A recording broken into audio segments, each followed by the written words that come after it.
واقعی عقل مند خواتین اس بیان کو سنیں گی تو وہ جو مسکنسپشن پیدا کیا جاتا ہے کہ جناب اسلام میں عورتوں کو آزادی نہیں ہے، جناب اسلام میں عورتوں کے لیے گھٹن ہے، اللہ اکبر، ذرا پہلے اسلام سے پہلے کے حالات پڑھو اور اس کے بعد اسلام کے آنے کے بعد عورتوں کو کیا شاندار مقام میرا دین دیتا ہے۔ اللہ کے نبی نے دا بیسٹ لوگوں کی جب مثال بیان کی، بہترین لوگوں کی مثال بیان کی، تو نبی پاک فرماتے ہیں، ترمذی کی حدیث ہے، سب سے بہتر وہ ہے جو اپنے اہل کے لیے بہتر ہو، یعنی اپنی فیملی کے لیے بہتر ہو۔ اور آقا فرماتے سنو میں تم سب سے زیادہ اپنے اہل کے لیے بہتر ہوں۔ نبی پاک سب سے زیادہ اپنی فیملی کے لیے بہتر۔ نبی پاک علیہ الصلوۃ والسلام سے ایک شخص نے پوچھا، حضور شوہر پر بیوی کا کیا حق ہے؟ تو آپ نے فرمایا جب وہ کھائے یعنی شوہر کھائے تو بیوی کو کھلائے، جب لباس پہنے اسے بھی پہنائے، اس کے چہرے پر نہ مارے، اسے بدصورت نہ کہے، اور اگر سمجھانے کے لیے اس سے علیحدگی کرنی پڑے تو گھر میں ہی علیحدگی کرے۔ اللہ اکبر۔ ایک بار حضرت عمر فاروق رضی اللہ عنہ کی بارگاہ میں، سنیے گا، بڑا دلچسپ واقعہ۔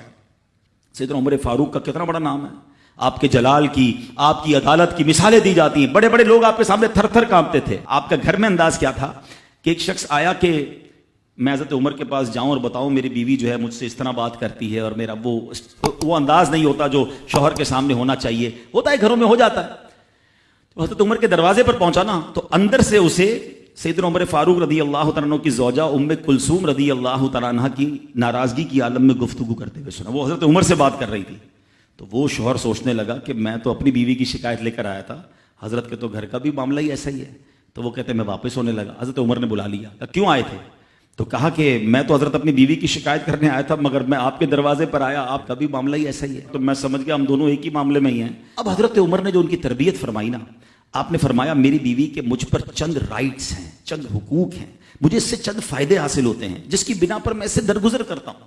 پہلا یہ کہ یہ میرے لیے جہنم کی آڑ ہے، میرا دل اس کی وجہ سے حرام کاموں سے بچا رہتا ہے۔ نمبر دو، جب میں گھر سے نکل جاتا ہوں یہ میری خزانچی بن جاتی ہے، یعنی میرے مال کی نگہبان بن جاتی ہے، میری دھوبن بن جاتی ہے، میرے کپڑے دھوتی ہے، میرے بچے کی پرورش کرتی ہے، میرے لیے روٹیاں اور کھانے پکاتی ہے۔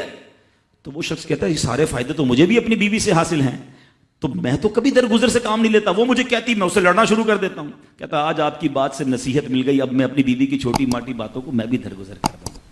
کتنی پیاری بات بتائی، ہم وہ ساری باتیں بھول جاتے ہیں، ایک غلطی پر پکڑ لیتے ہیں، ایک غلطی پر ڈانٹتے ہیں۔ ہر غلطی پر جناب ایسا نہیں ہوتا، ہر غلطی کی سزا سزائے موت نہیں ہوتی ہے، ہم غلطیاں نہیں کرتے۔